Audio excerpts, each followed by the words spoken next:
এই হচ্ছে জামার টোটাল ভিউ।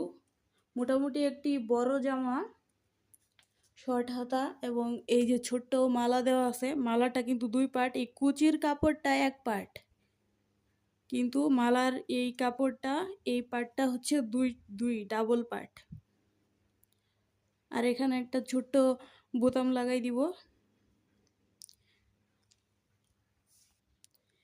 চেন দেওয়ার চেয়ে এরকম ছোট্ট করে একটু ফাড়া দিয়ে এরকম একটু সিস্টেম করে জাস্ট একটা বোতাম লাগিয়ে দিলেই কিন্তু দেখতেও বেশ ভালো লাগে এবং টেকসইও হয়, কারণ চেন খুব বেশি দিন টিকে না।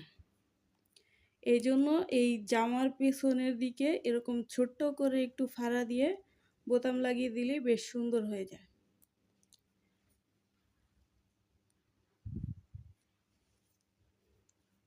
আর বাচ্চাদের জামার ক্ষেত্রে তো সেটা একটা আলাদা বিষয়, সেটা কেউ চাইলে চেন দিতেও পারেন, নাও দিতে পারেন। তবে আমার কাছে এই সিস্টেমটা বেশ ভালো, এই জন্য আমি এই জামার সাথে এরকম একটি বোতাম সেট করে দিলাম।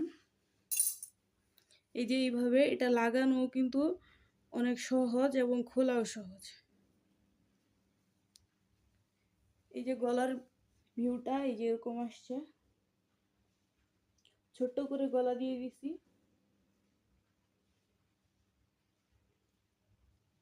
আর হাতা তো শর্ট হাতাই দিয়ে দিয়েছি। অনেক শর্ট টাইমের মধ্যে এই জামাটা তৈরি করতে হয়েছে, তাই জন্য এর কাটিং সেলাই কোনোটাই শেয়ার করা হচ্ছে না। তো আজকে এই পর্যন্তই। আল্লাহ হাফেজ।